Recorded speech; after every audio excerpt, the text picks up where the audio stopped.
Oh yeah.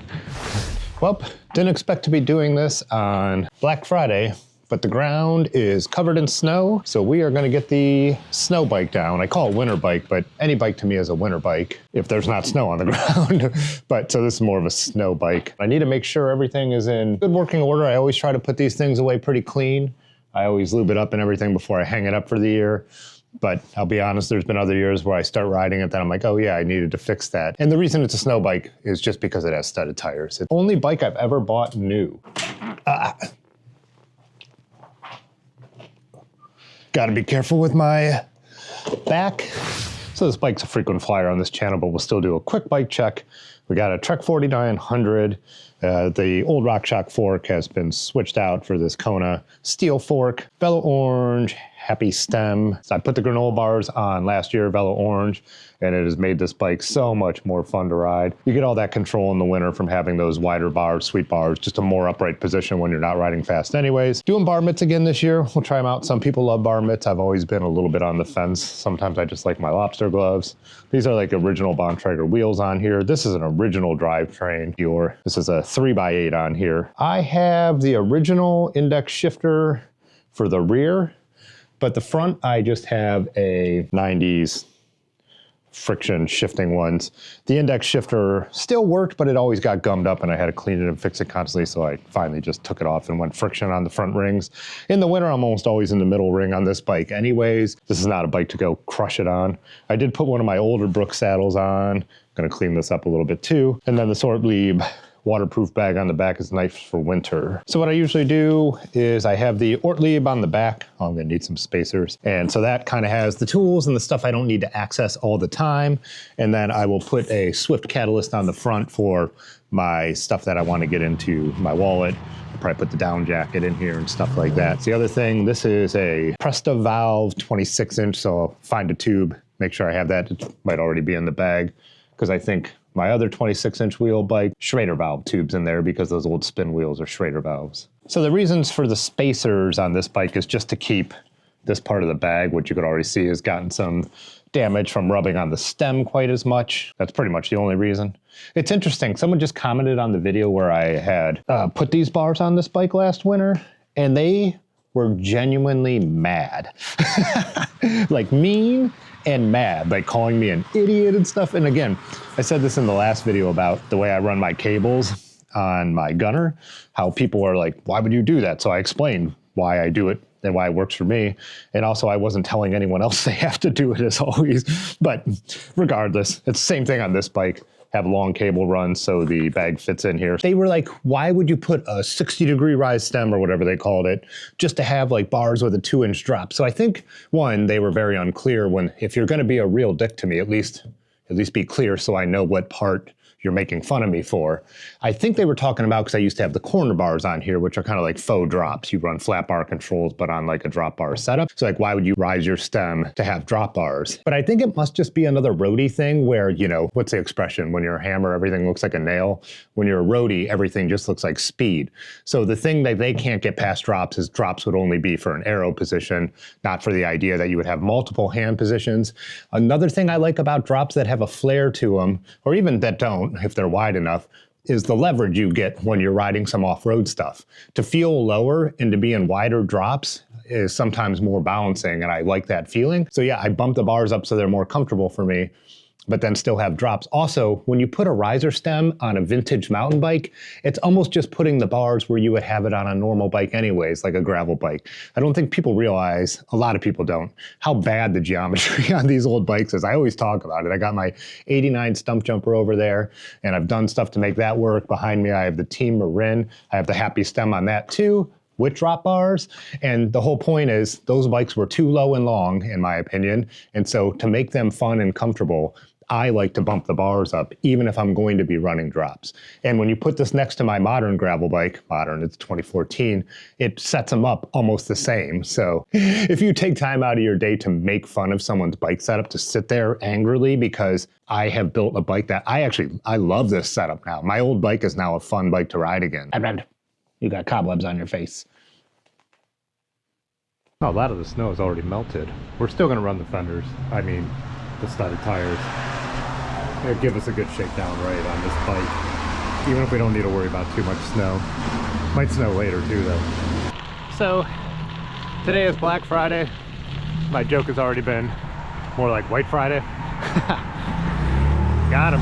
Anyways, my family, instead of shopping, we have been doing brewery crawls for, tried to calculate it for my photos, but I think this is 16 years. It started when my cousin used to come up from Florida. Ooh, windy up here. We'd go up to Cleveland, go to the West Side Market, hit Great Lakes Brewing, which you always wanted to check out, and then it just evolved over those years into hitting all the Cleveland breweries. The last however many years, probably 7 or 8, we've kept it a little more local. Cuts down on the driving, I could ride my bike. So yeah, today we're starting at 83 Brewing for lunch, you know, get a good base. And then I think we'll be on to Thirsty Dog, and then maybe the new reopened Acronym.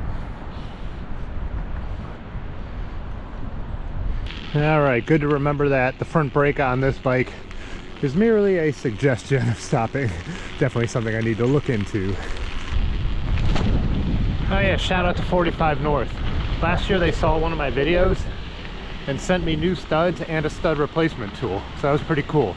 I'd have to look up the emails. It was one of their marketing or sales guys.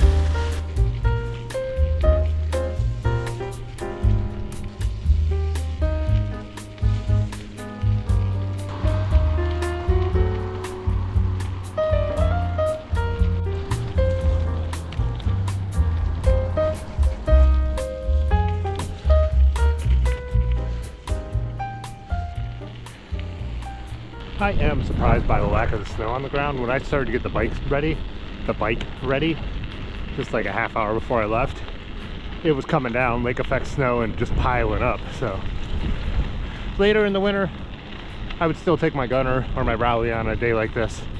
But as I said, always good to get a shakedown, remember what's up with the winter bike. I'm also not sure if I'm going to be able to ride over the Y Bridge. They're working on all the fences and resurfacing it, and it changes all the time. Sometimes it's nice because they close down one lane and I could just ride in it. Other days they've had it so you have to go out into one lane with the traffic, which I don't like. Oh, looking like it's back to normal going southbound. We got the bike lane, and it's just the northbound part of the bridge is completely closed. So hopefully it's not blocked off halfway, but we're gonna give it a go because trying to get where I'm going, and I don't want to have to drop down in the valley right now and climb out a longer way. But I did build in extra time just in case. Just ditched the gloves.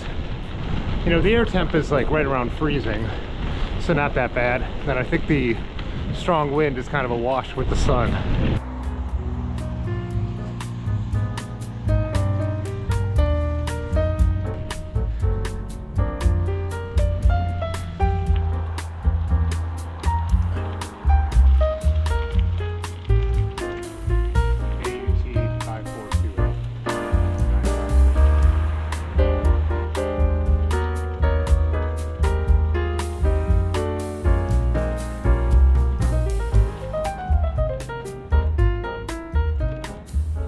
So we're going over there where the Goodyear sign is, if you can see it.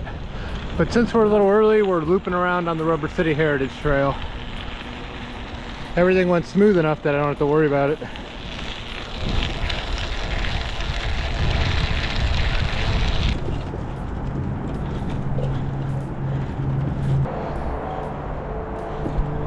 Also, let's stop here and take a thumbnail for the video. I need snow in it though, because I do think I am going to title it more like White Friday, am I right? Sun just went away, but I think this is the spot. I get the shadows from these crossing over the bike. I can't get it fully in the sun, so it doesn't look that good. So Canon R8 with me today, 50mm f1.8, and I also brought the Pancake 28-28 in case I need it for inside the breweries. So hoping to document this because I was looking back at like the last 15 years, and I've taken some photos and I'm really glad I have them. I was able to, last night on Thanksgiving, we were going back and having the memories because I have them all on Flickr. So I'm gonna try and remind myself to take photos. Again, I do enjoy just hanging out and having a good time with everyone. but gotta document. It's what I do.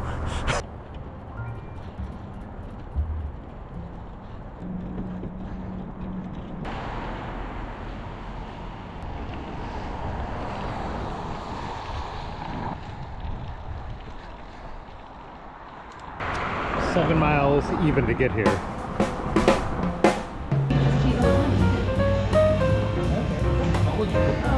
Did you set their goals?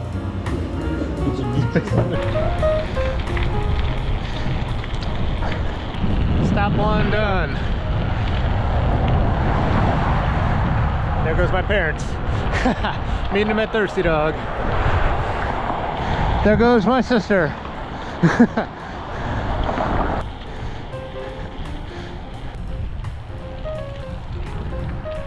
There goes Aaron. Snow's back. Wind is brutal.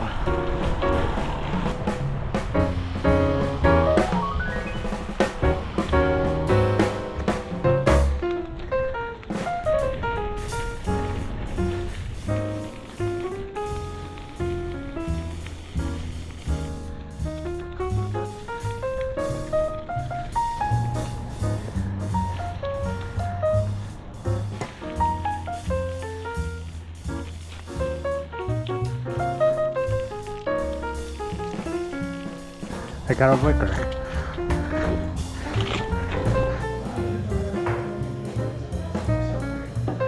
Surface of your face, and it.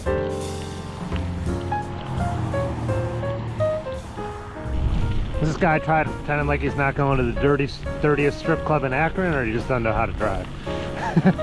Bottoms up, baby.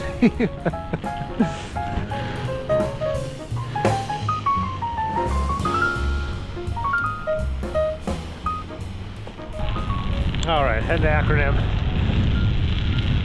This is a short one, but temperature has definitely dropped. I'll be fine. Woo.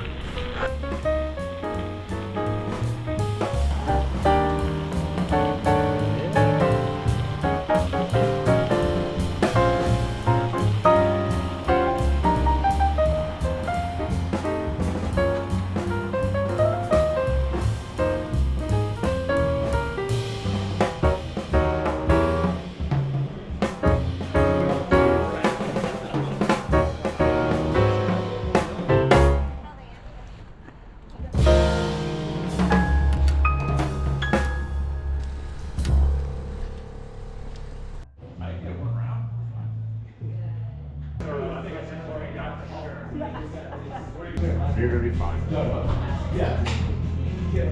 Nothing like a hot cup of joe.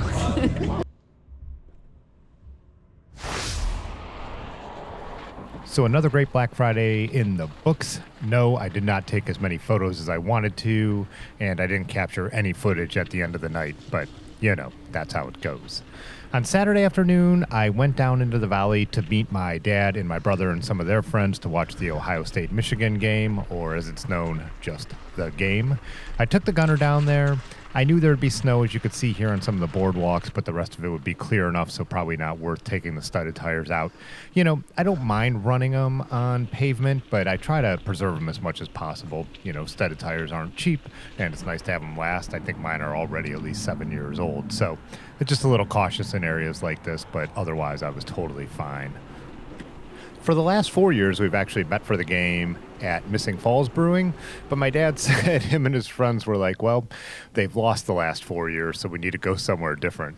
You gotta love some classic sports superstition. After the game, I met Aaron just a little bit down the road at the Merchant Tavern for dinner. So we had dinner together, and then I was riding my bike home the rest of the way in the dark. So probably a 16-mile ride on Saturday.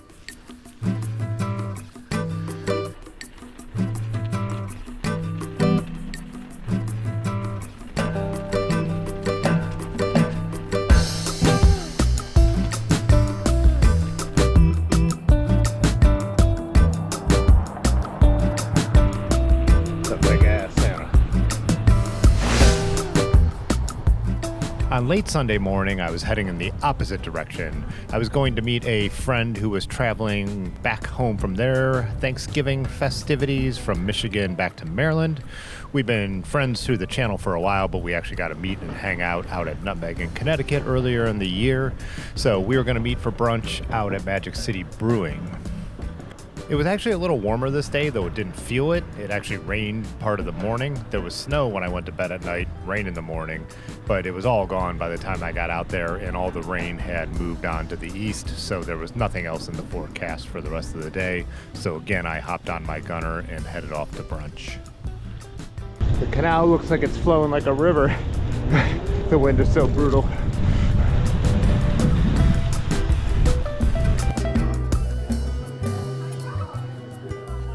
So as we were leaving, Alyssa hooked it up with some local beers from where she lives. So if you do watch the stream on Tuesday, I'll make sure I have a couple on there so I could show and taste.